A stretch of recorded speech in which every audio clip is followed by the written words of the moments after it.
Sutra teratai yang menakjubkan. Bab 10, Bab Guru Dharma. Obor dari kebijaksanaan mampu menerangi dan memecah segala kegelapan dari delusi. Sinvasyang Sutra Teratai episode 1205. Obor dari kebijaksanaan, cahaya terangnya mampu menerangi dan memecah segala kegelapan dari delusi. Para makhluk menciptakan 3 karma, tubuh, ucapan, dan pikiran, dan melangkah dalam kegelapan dari ketidaktahuan. Para bodhisattva yang maha belas kasih, tekun menjalankan dan menegakkan kebijaksanaan. Demi semua makhluk menyalakan pelita kebijaksanaan, makanya dikatakan Bhagawan adalah pelita terang dari kebijaksanaan. Obor dari kebijaksanaan, cahaya terangnya mampu menerangi dan memecah segala kegelapan dari delusi. Makhluk hidup, kita semua pada hakikatnya memiliki jiwa kebijaksanaan yang jernih dan cerah, sangat terang dan jelas seperti kristal. Tetapi di mana pelita kebijaksanaan kita sekarang? Apakah jiwa kebijaksanaan kita bertumbuh di dalam pikiran kita? Apakah masih di dalam ruangan gelap? Atau apakah kita sudah menyalakan pelita?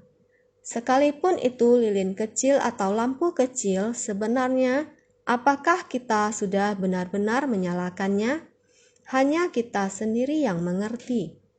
Sang Buddha terus-menerus menunjukkan kepada kita bahwa setiap orang pada hakikatnya memiliki sifat kebudaan.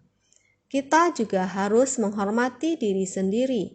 Sebagai yang setara dengan Buddha, kita harus memiliki keyakinan terhadap diri sendiri. Kita juga memiliki obor kebijaksanaan yang terang. Kita tidak hanya dapat menyinari diri kita sendiri, kita juga dapat menyinari para makhluk di luar.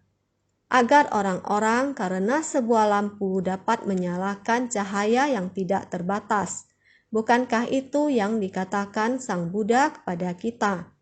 Asalkan kita mau menyalakan sebuah cahaya lilin, juga dapat membuat orang lain menyalakan lilin satu persatu dari meminjam cahaya terang lilin kita. Seperti itu satu persatu dinyalakan.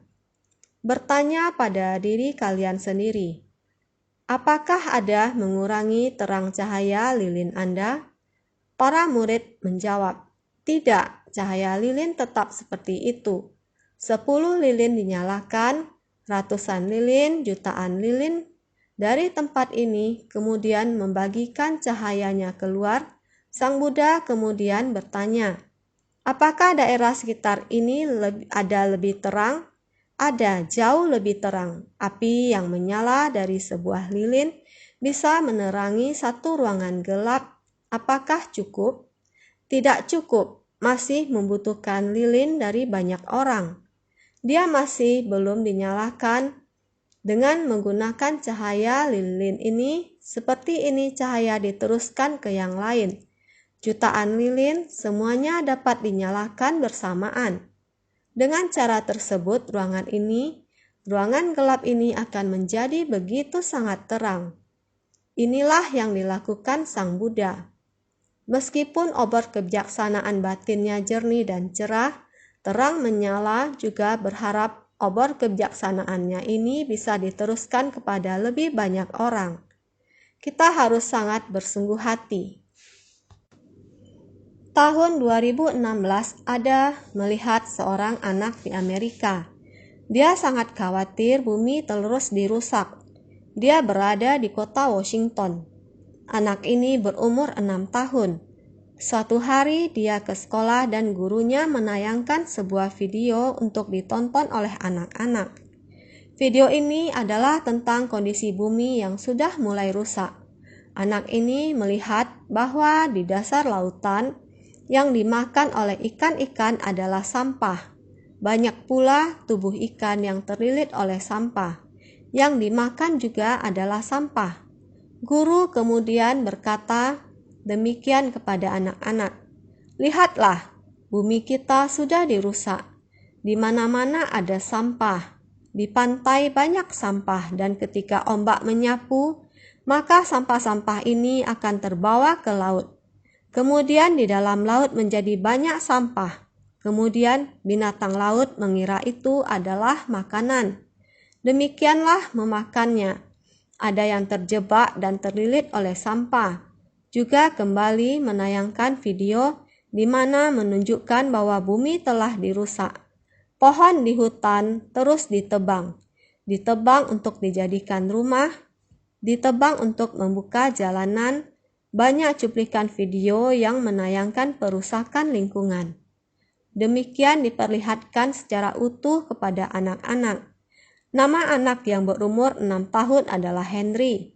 Dia mulai terus menangis dan terus menangis sampai ibunya datang untuk menjemputnya pulang. Melihat dia menangis sangat sedih, ibunya menggandeng tangannya dan bertanya, "Mengapa menangis sampai demikian? Apa yang terjadi pada dirimu?" Menangis sampai tidak bisa menjawab. Ibunya menggandeng tangannya, dan dia masih menangis ketika masuk ke dalam mobil. Setelah sampai di rumah, dia berkata kepada ibunya, "Saya berharap saya bisa tumbuh dengan cepat, karena bumi ini telah dirusak. Saya sangat berharap saya bisa tumbuh dengan cepat, agar saya bisa melindungi bumi." Sambil menangis sampai di rumah, masih terus menangis dengan kondisi yang emosional. Dia sangat emosional, menangis dengan sangat keras dan sedih. Terus berkata, "Saya harus tumbuh dengan cepat, saya ingin melindungi bumi. Bumi ini telah dirusakkan oleh orang jahat." Anak ini terus menangis, ibunya terus menghiburnya, tetapi tidak berdaya. Melihat anaknya terus menangis dengan sedih, dia merekam dengan ponselnya. Setelah merekamnya, kemudian dikirim ke internet. Anak ini sambil menangis dan berkata, terus menyerukan, "Orang yang ada di bumi ini adalah orang jahat. Semuanya demikian menebang pohon, membuka jalan, membuang sampah, sehingga binatang yang dalam air mengalami luka." Demikian terus menangis dan berkata, "Ada berapa banyak orang yang menonton klip video? Ada 17 juta orang. Bisa langsung menonton di internet ini. Tayangan gambaran anak ini mendapatkan respon yang sangat banyak. Semua orang memuji anak ini, sangat cerdas. Anak yang kecil ini sudah tahu untuk melindungi bumi. Orang dewasa harus benar-benar malu pada diri mereka." Sang ibu pun berkata kepada anaknya, "Karena kamu sangat mencintai bumi, kenapa kamu tidak menggambar? Maka kamu dapat mengirimkan gambar ini agar semua orang tidak menebang pohon dan tidak membuang sampah sembarangan." Anak itu menjawab ibunya, "Menggambar tidak berguna." Dia mengajak ibunya, "Mari kita keluar di jalan-jalan." Dengan cara ini dia memanggil semua orang dengan keras.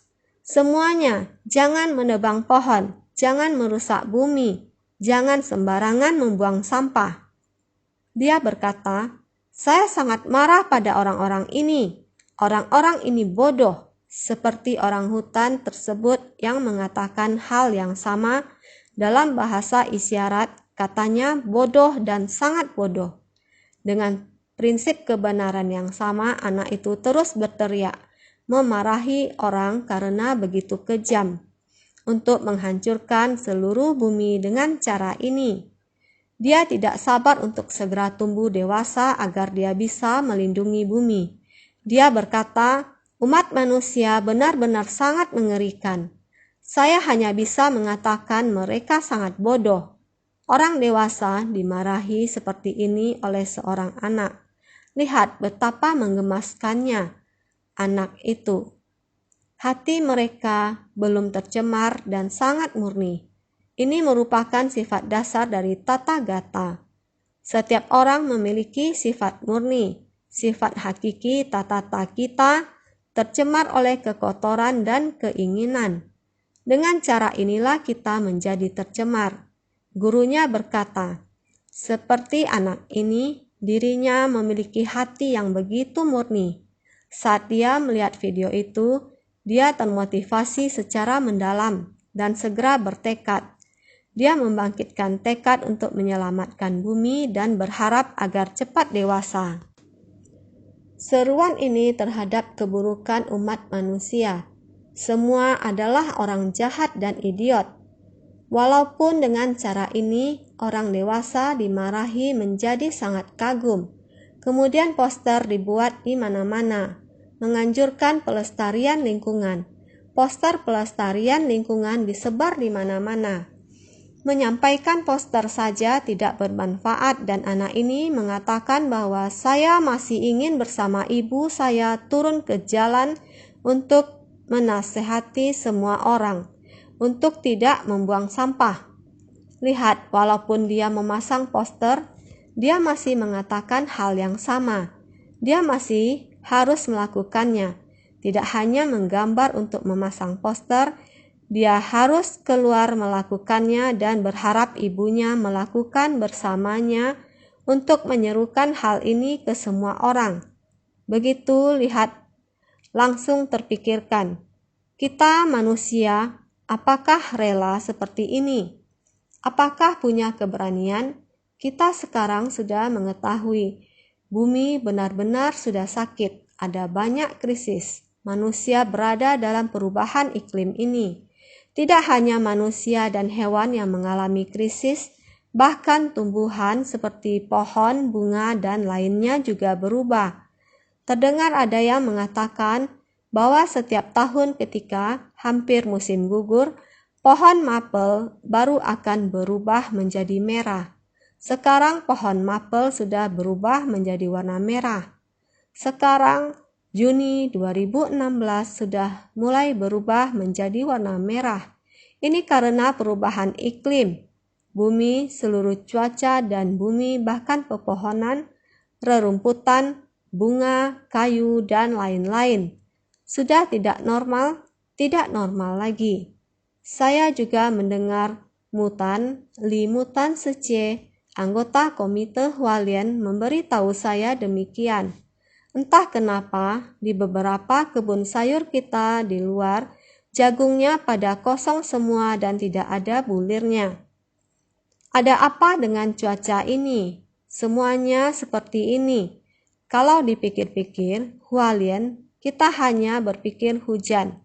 Saat hujan, matahari terbit. Saat matahari terbit, dalam periode waktu yang singkat ini, sepertinya tiba-tiba ada hujan lebat. Tiba-tiba matahari muncul dengan sangat terik.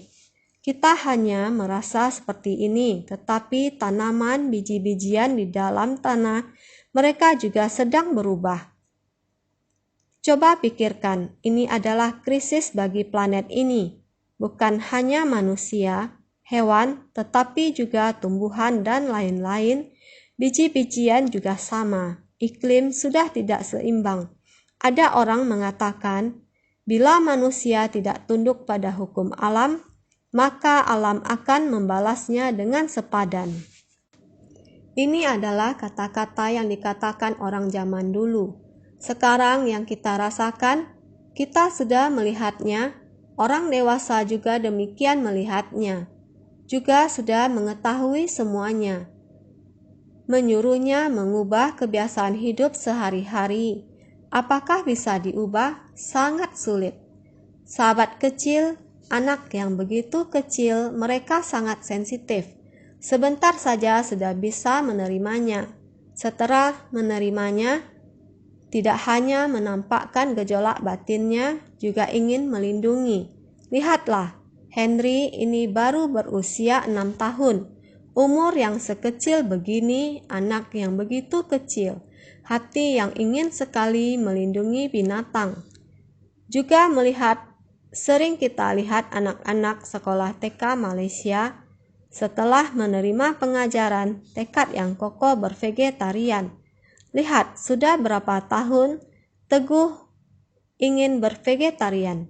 Prinsip kebenaran ini mulai dari sekolah taman kanak-kanak sampai sekarang sudah masuk ke sekolah dasar, arah pandangan yang teguh ini bagaimana dengan kita orang dewasa? Bukankah bodoh? Henry sangat marah sangat banyak kata-kata yang tidak enak didengar. Juga begitu dimarahin keluar, anak kecil ini demikian marah. Oleh karena itu dikatakan kita sebagai orang dewasa harus baik-baik introspeksi diri. Obor dari kebijaksanaan, cahaya terangnya, kita semua yang mempelajari Buddha Dharma, apakah kita sendiri sudah menerangi ruangan gelap di dalam diri kita? Setiap harinya dalam kehidupan, apakah kita semua melaluinya di dalam kegelapan batin dan kehilangan? Selalu saja mengingatkan semuanya. Ajaran kebenaran harus menyatu dengan kehidupan sehari-hari kita. Di dalam kehidupan kita, Buddha Dharma menyatu dalam kehidupan. Maka kedepannya bisa membuat batin kita bersatu padu dengan seisi ruangan di alam semesta. Maka disebut dengan Sang Maha Sadar. Tidak lain yakni mencapai kebudaan. Saat ini di kehidupan kita, segala ajaran kebenaran yang pernah didengar, kita harus lebih bersungguh hati. Sudahkah ajaran kebenaran ini kita terapkan dalam kehidupan? Anak-anak khawatir akan permasalahan lingkungan. Apakah ada yang sudah kita perbuat terkait permasalahan ini?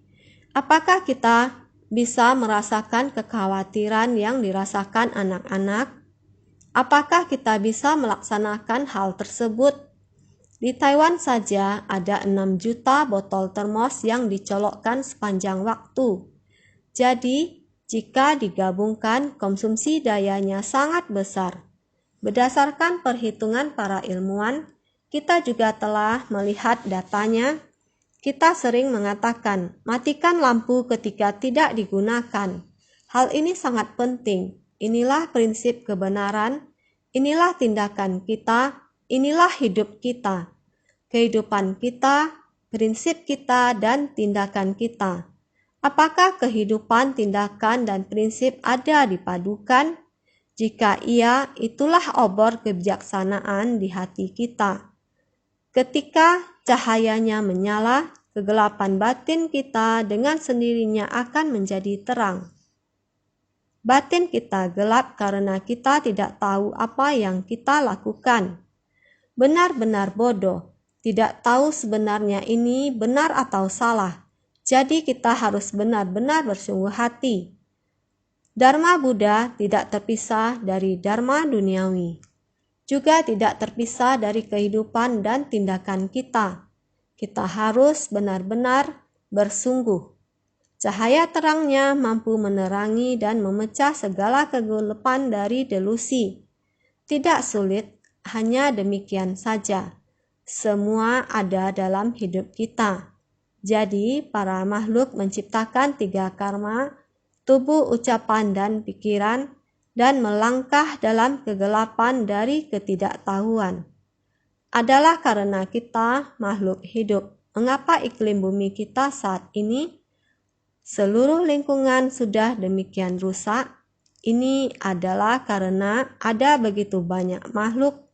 Semua yang dilakukan adalah menciptakan 3 karma. 3 karma, apakah semua orang tahu? Tubuh, ucapan, pikiran. 3 karma ini tindakan dari tubuh, nafsu mulut, tidak mampu untuk mengendalikan nafsu mulut kita sendiri. Ini adalah sebuah niat batin. Jadi yang diciptakan oleh 3 karma, jadi menyebabkan perubahan pada seluruh kondisi kehidupan. Bumi menerima kerusakan, semua kehidupan termasuk manusia. Semuanya menerima bencana. Masih belum tersadarkan. Tidak heran anak umur 6 tahun bisa marah, memarahi manusia sebagai orang bodoh. Ini adalah karena kita sebagai manusia benar-benar gelap batinnya. Kita belajar Dharma, mendengarkan Dharma, kita seharusnya membangkitkan hati bodhisatwa. Jadi, bodhisatwa yang maha belas kasih. Kita harus membangkitkan tekad kendaraan besar, mempraktekkan jalan bodhisatwa. Harus membangkitkan hati maha belas kasih kita demi para makhluk di dunia. Bumi telah menerima kerusakan yang begitu besar. Umat manusia masih saja begitu bodoh. Jika kita masih tidak secepatnya untuk mensucikan hati manusia, kita jika tidak secepatnya bersumbangsi di kerumunan masyarakat, coba pikirkan, dunia yang akan datang akan seperti apa? Saat ini, bumi telah sakit parah, iklim sudah begitu tidak normal. Jadi para bodhisatwa yang maha belas kasih harus tekun menjalankan dan menegakkan kebijaksanaan. Kita harus masuk ke dalam kerumunan. Kita harus tekun menjalankan dan menegakkan kebijaksanaan. Maka demi semua makhluk menyalakan pelita kebijaksanaan, kita harus menyalakan pelita kebijaksanaan. Cahaya pelita kebijaksanaan kita ini harus dinyalakan agar semakin banyak orang karena pelita ini menginspirasi setiap orang yang pelitanya belum nyala, secepatnya dapat dinyalakan. Di dalam 3 kelompok alam telah gelap gulita. Jika semakin banyak orang membiarkan pelita hatinya dinyalakan, dengan sendirinya 3 kelompok alam akan menjadi terang benderang, dan api yang membara pada 3 kelompok alam akan padam. Demikianlah kita harus bersungguh-sungguh menapaki jalan bodhisatwa, serta menyalakan pelita kebijaksanaan. Karena dengan demikian kita harus sangat bersyukur. Sang Buddha datang ke dunia adalah untuk membantu para makhluk menyelamatkan batin para makhluk. Datang ke dunia demi satu tujuan utama. Karena dengan kebijaksanaan, Bhagawan dapat menyingkap kebodohan para makhluk. Oleh karena itu, Bhagawan adalah pelita kebijaksanaan. Kebijaksanaan dari Sang Buddha. Kita harus percaya kebijaksanaan dari Sang Buddha. Satu persatu cahaya terang dari lampu kita dapat dinyalakan dari sumber pelita. Kebijaksanaan Buddha ini pelita kebijaksanaan dituntun ke arah kita, walaupun lilin hanya berukuran kecil, asalkan dinyalakan oleh banyak orang, dengan sendirinya cahaya terang akan memancar secara luas. Mari kita lihat naskah sutra sebelumnya. Kenapa sekiranya pria berbudi dan wanita berbudi dapat menerima dan menegakkan, membaca dan melafalkan, menjelaskan dan menyalin bahkan hanya sebuah kalimat dari Sutra Teratai bab 10 Guru Dharma. Dikarenakan Sang Buddha selalu menyemangati kita, di syair sutra sebelumnya beliau berharap semua orang dapat menerima dan menegakkan sutra. Sehingga orang dimanapun, meskipun hanya mendengar satu penggal maupun satu baris dapat menumbuhkan pikiran yang penuh sukacita. Kemudian mereka bersedia untuk membaca dan melafalkannya, bersedia untuk menyalinnya, bersedia untuk menyebarkannya, dan lain-lain. Kemudian pada kelak hari dapat mencapai kebudaan. Ini menjelaskan bagian terdahulu tentang menerima sutra. Setiap syair dan bait dari Sutra Teratai memberi dan menumbuhkan rasa sukacita dari dalam hati mereka. Mereka mulai untuk menerima, menegakkan, dan lain-lain. Untuk menyebarluaskan murid-murid dari sutra ini, mereka bertekad untuk menginspirasi semua orang, mengetuk hati setiap individu untuk memberi persembahan. Ini adalah syair sutra sebelumnya. Saya berharap setiap dari kita ketika meletakkan dharma di dalam hati akan secara alami membuka pikiran kita. Hati kita harus menyimpan dharma di hati.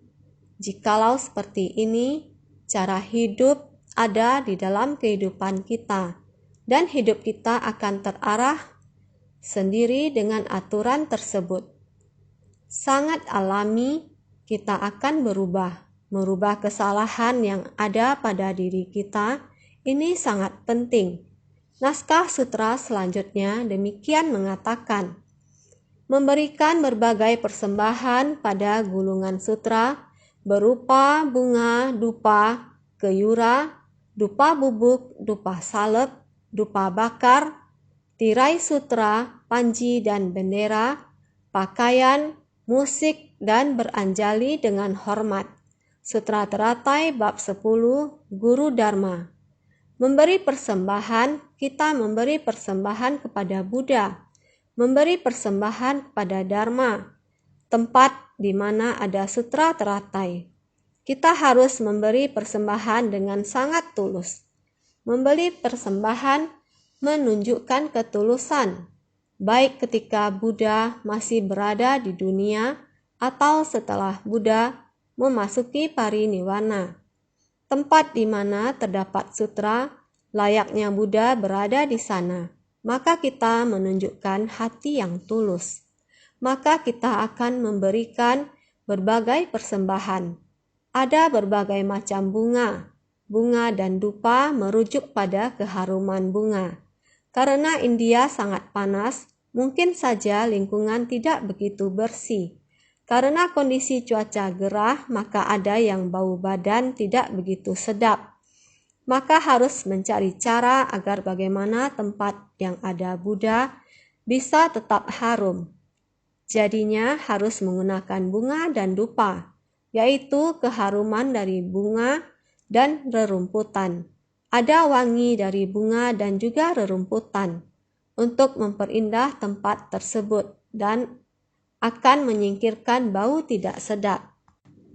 Memberikan berbagai persembahan. 1. Bunga dan dupa berasal dari tumbuh-tumbuhan, dinamakan bunga yang penuh keharuman. Keyura, kelat bahu, permata-permata yang dirangkai menjadi untayan untuk menambah keagungan. Jenis kedua adalah keyura kelat bahu. Keyura adalah benda berharga di dunia ini. Permata yang dirangkai menjadi untayan untuk menghiasi tempat pelatihan spiritual ini. Saat setiap senar digantung, dekorasinya luar biasa. Mereka menggunakan bunga, tanaman, dan barang-barang yang berharga untuk menghiasi tempat ini, untuk mengungkapkan ketulusan hati mereka. Jenis ketiga adalah dupa bubuk, gaharu yang digiling menjadi bubuk. Dupa bubuk terbuat dari kayu harum. Mereka ditumbuk menjadi bubuk halus dan bisa dioleskan ke tubuh. Di India, orang-orang mengenakan banyak lapisan pakaian. Karena beginilah keadaannya, maka Sang Buddha berkata, harus merenungkan bahwa tubuh tidak bersih. Saat tubuh manusia berkeringat, setiap orang akan mengeluarkan bau badan. Jika setiap orang tidak sungguh-sungguh membersihkan tubuhnya, maka setiap orang akan memiliki bau badan. Karena itu diperlukan untuk mengoleskan wewangian, sehingga ketika mendekati Sang Buddha, mereka tidak akan mengeluarkan bau yang tidak sedap. Memberikan berbagai persembahan. 3. Dupa bubuk, gaharu yang digiling menjadi bubuk. 4. Dupa salep, parfum yang murni dan harum.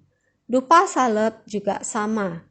Dupa bubuk adalah yang digiling menjadi serbuk, digiling menjadi bubuk. Dupa salep adalah seperti salep, sangat wangi. Bisa dengan dioleskan ataupun diencerkan dengan air.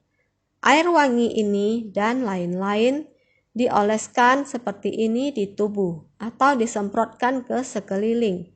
Ini adalah menunjukkan rasa hormat, persembahkan kepada Buddha. Memberikan berbagai persembahan. 5. dupa bakar, berbentuk lidi dan terbakar habis. 6. Tirai sutra, kain sutra tipis yang dijadikan penutup guna menahan debu dan kotoran. Kelima adalah dupa bakar, membentuk dupa menjadi sebatang-sebatang. Dupa dinyalakan juga ada bau wangi, ataupun dinyalakan. Keenam adalah tirai sutra. Itu adalah hiasan gantung dibuat dari kain, tirai sutra ataupun tempat yang ditutupi. Ketujuh adalah panji dan bendera. Panji dan bendera, jika ke wihara bisa melihat panji dan bendera. Terkadang di tempat itu ada lalat, nyamuk atau berbagai macam serangga. Terkadang bisa mendekati. Jika ada tirai sutra, panji dan bendera, begitu angin bertiup melambai bagaikan sedang mengusir serangga-serangga ini. Apakah hendak mendengarkan dharma? Apakah hendak berbicara?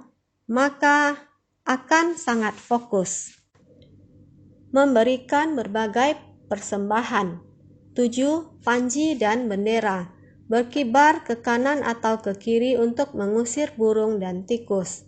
8. Pakaian, depan dan belakang, luar dan dalam, kain sutra yang disulam indah untuk membungkus sutra.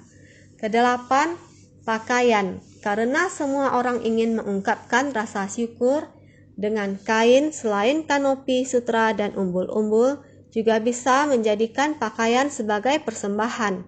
Kesembilan adalah musik, dengan nyanyian dan tarian, karena kebiasaan mereka di sana adalah menyanyi dan menari.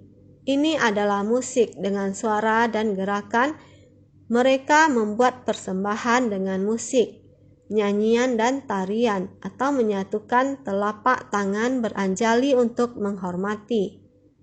Meskipun dengan sangat sederhana menyatukan telapak tangan atau beranjali, menunjukkan rasa hormat dari batin.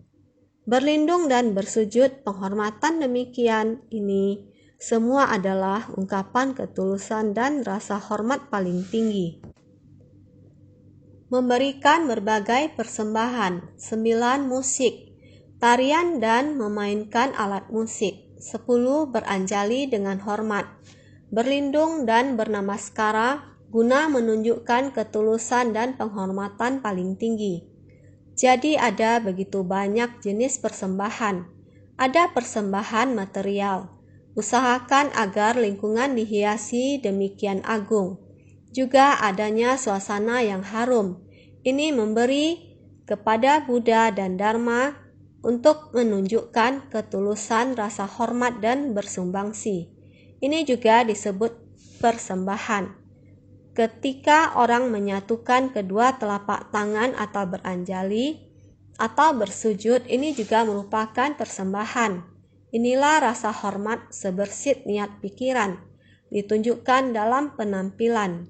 Ini menunjukkan rasa hormat kepada Buddha dan Dharma.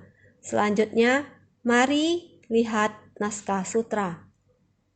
Orang-orang ini seharusnya diberikan penghormatan oleh semua dunia. Seharusnya diberikan persembahan sebagaimana persembahan kepada Tathagata. Sutra Teratai bab 10 Guru Dharma. Orang-orang ini tahu bagaimana menerima, menegakkan, tahu bagaimana menyalin dan membabarkan sutra dan lain sebagainya. Ketika orang-orang ini menerima dan menegakkan sutra, layaknya Buddha yang sedang menyebarkan dharma di dunia, orang-orang ini seharusnya diberikan penghormatan oleh semua dunia. Sebelumnya kita telah berbicara tentang guru dharma. Orang-orang yang menegakkan dharma ini bisa disebut sebagai guru dharma. Buddha telah memasuki pariniwarna. Dan dharma membutuhkan orang-orang ini untuk tetap disebarkan. Jadi orang-orang ini mestinya diberikan penghormatan oleh semua dunia. Jadi mereka layak diberikan persembahan. Seharusnya diberikan persembahan sebagaimana persembahan kepada Tathagata. Mereka seharusnya dihormati seperti penghormatan kepada Buddha. Karena dimanapun Dharma berada, di sanalah Buddha berada. Di tempat di mana Dharma berada, apalagi Dharma membutuhkan manusia karena manusia dapat mengembangkan Dharma. Manusia yang dapat mengembangkan jalan kebenaran, bukan sebaliknya jalan kebenaran yang membuat manusia berkembang. Jadi ketika kita bertemu dengan orang yang dapat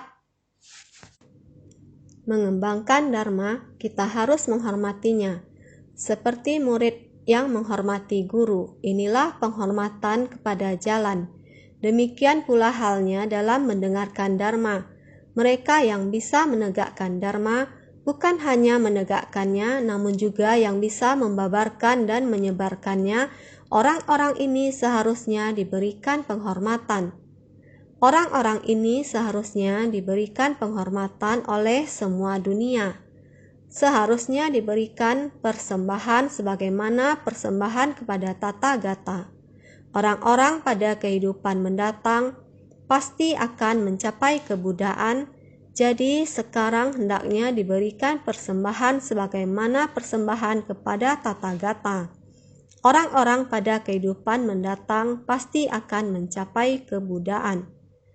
Kita harus mempercayai orang yang demikian. Pada kehidupan mendatang pasti akan mencapai kebudaan. Belakangan ini kita suka mengatakan asalkan kamu mempunyai hati demikian, kamu ada mempunyai benih pembinaan diri. Pada masa-masa mendatang, pada waktu yang lama terus-menerus menerima dan menegakkan, sama juga bisa mencapai kebudaan. Apalagi sekarang lagi memuliakan sutra, sekarang lagi menyalin, membaca dan melafalkan, menjelaskan dan lain-lain dengan tindakan praktik nyata. Maka orang demikian kemudian hari, orang-orang pada kehidupan mendatang pasti akan mencapai kebudaan. Kehidupan mendatang yang dikatakan akan lagi kehidupan ke kehidupan masih akan sangat lama. Sekarang hendaknya diberikan persembahan sebagaimana persembahan kepada Tathagata. Orang-orang ini seharusnya diberikan penghormatan oleh semua dunia. Orang-orang seperti ini seharusnya dihormati oleh segala jenis makhluk pada semua dunia. Diberikan penghormatan oleh dunia. 7 kelompok murid berlindung pada mereka. Orang-orang ini seharusnya diberikan penghormatan oleh semua dunia. Orang yang seperti demikian, segala sesuatu di dunia adalah jenis makhluk yang mesti dihormati. Maka seharusnya diberikan penghormatan oleh semua dunia. Diberikan penghormatan oleh dunia adalah 7 kelompok murid berlindung pada mereka. Orang demikian bisa menerima 7 kelompok murid berlindung pada mereka. Seharusnya diberikan persembahan sebagaimana persembahan kepada Tathagata.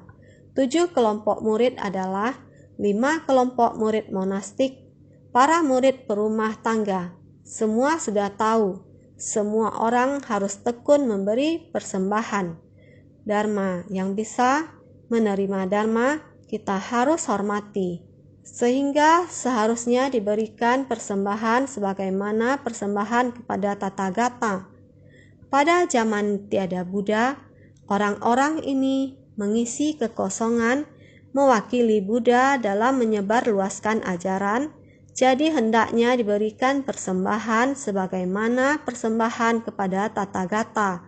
Sebagaimana persembahan kepada Tathagata, memandang hormat sebagaimana pada Buddha sendiri, yaitu pada zaman tiada Buddha, setelah Buddha mencapai parinirwana.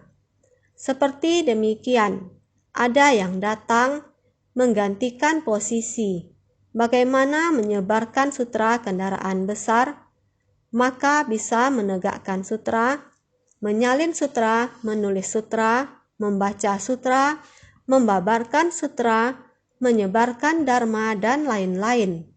Ini adalah mewakili Buddha dalam menyebarluaskan ajaran. Orang yang mewakili Buddha dalam membabarkan Dharma, jadi hendaknya diberikan persembahan sebagaimana persembahan pada Tathagata. Seperti Buddha masih ada menghormati Buddha, seperti Buddha masih ada menghormati Dharma, seperti Buddha masih ada, ini adalah menghormati Dharma. Orang yang bisa melakukan tindakan praktik nyata untuk memberi persembahan, sehingga sebagaimana persembahan kepada Tathagata, memandang hormat sebagaimana pada Buddha sendiri. Saudara sekalian, mempelajari ajaran Buddha dari satu niat pikiran, mempelajari ajaran Buddha harus mempelajari kebijaksanaan Buddha. Apa yang merupakan kebijaksanaan Buddha? Setiap orang memiliki sifat hakiki tatata. Sifat hakiki tatata murni dan jernih bagaikan lazuli. Kita seharusnya setara dengan Buddha. Obor dari kebijaksanaan mampu menerangi dan memecah segala kebodohan dan kegelapan dari delusi. Sehingga kita harusnya bersungguh hati, memahami satu ajaran, bisa memecahkan satu kegelapan dari delusi. Sering melihat anak-anak sangat lucu, polos, batin yang murni dan jernih. Melihat bumi dirusak, hati timbul rasa tidak tega, menangis dengan sangat sedih, menangis dengan penuh kesedihan. Terus memarahi manusia adalah orang jahat, memarahi manusia adalah orang bodoh. Lihat, orangutan berbulu merah juga demikian memarahi kita, sehingga kita manusia pada dasarnya merupakan makhluk terpintar dari semua benda. Bagaimana kita lebih buruk dari binatang? Orangutan, binatang yang pernah kita katakan, satu ekor kambing, satu ekor kuda, mata kuda telah buta, kambing ini menjaganya, menjadi pembawa jalan selama 16 tahun. Bisa demikian terus menemani kuda ini, sampai kuda ini tua dan meninggal. Kambing ini kembali ke kelompoknya. Serasa bagaikan lautan samudra dan langit yang luas. Lihat, binatang bisa demikian, bagaimana dengan kita manusia?